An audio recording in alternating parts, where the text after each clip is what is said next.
Kami keturunan Prabu Siliwangi siap membela NKRI, siap membela Indonesia, siap membela Kiai Haji Imaduddin Utsman. Siap. Dari mulai munculnya statement Gus Fuad Pleret mengenai para Habib dan Habaib di Indonesia, sampai akhirnya mendapat perlakuan yang biadab, tidak etis, sampai ngeruduk di pondok pesantren Gus Fuad Pleret dari oknum mantan atau bekas organisasi sampah FPI, sampai akhirnya menjadi viral. Kemudian terjadilah polemik nasab Dzurriyyat Rasulullah yang diklaim oleh kelompok Balawi, dan tesis Kiai Haji Imaduddin ini terus dibahas sampai hari ini. Publik tentu bertanya-tanya, apa sih sebenarnya latar belakang Kiai Haji Imaduddin membuat tesis atau penelitian bahwa nasab dari kelompok Balawi itu tidak nyambung kepada Rasulullah. Dan ini mungkin yang ditunggu-tunggu oleh para netizen atau masyarakat awam yang selalu stay tune tentang pembahasan nasab yang diklaim oleh kelompok Balawi. Assalamualaikum warahmatullahi wabarakatuh.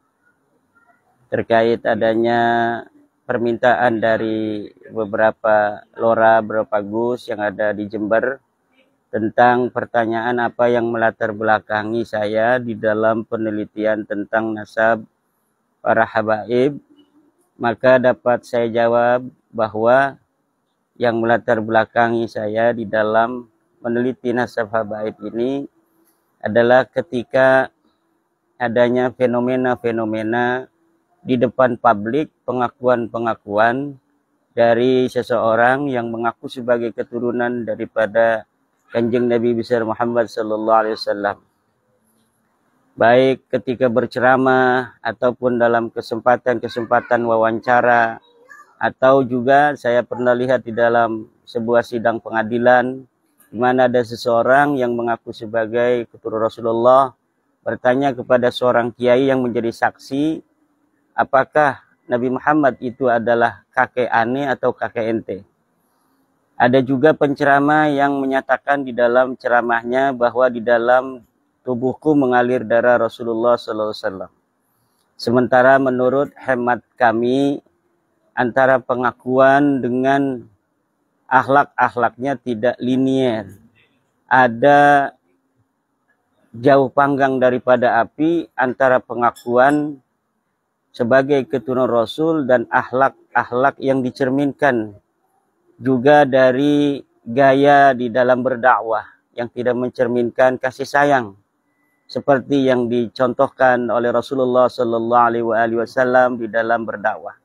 Inilah yang melatar belakangi saya di dalam keingintahuan apa betul pengakuan mereka sebagai keturunan daripada Rasulullah SAW ini sesuai dengan apa yang tercantum di dalam kitab-kitab nasab yang sudah ada sejak masa lalu, di mana kita ketahui bahwa kitab-kitab nasab itu sudah ada sejak abad ke-3 Hijriah. Ada di abad ke-4 Hijriah, ke-5, ke-6, ke-7, ke-8 sampai sekarang. Maka untuk mengetahui, mengkonfirmasi pengakuan seseorang yang mengaku sebagai keturunan Rasulullah SAW, kita bisa konfirmasi apakah betul pengakuannya ini sebagai keturunan Rasulullah dengan melihat amudun nasab dari yang bersangkutan, kemudian kita konfirmasi nama-nama yang disebutkan itu dengan nama-nama yang ada di dalam kitab-kitab nasab.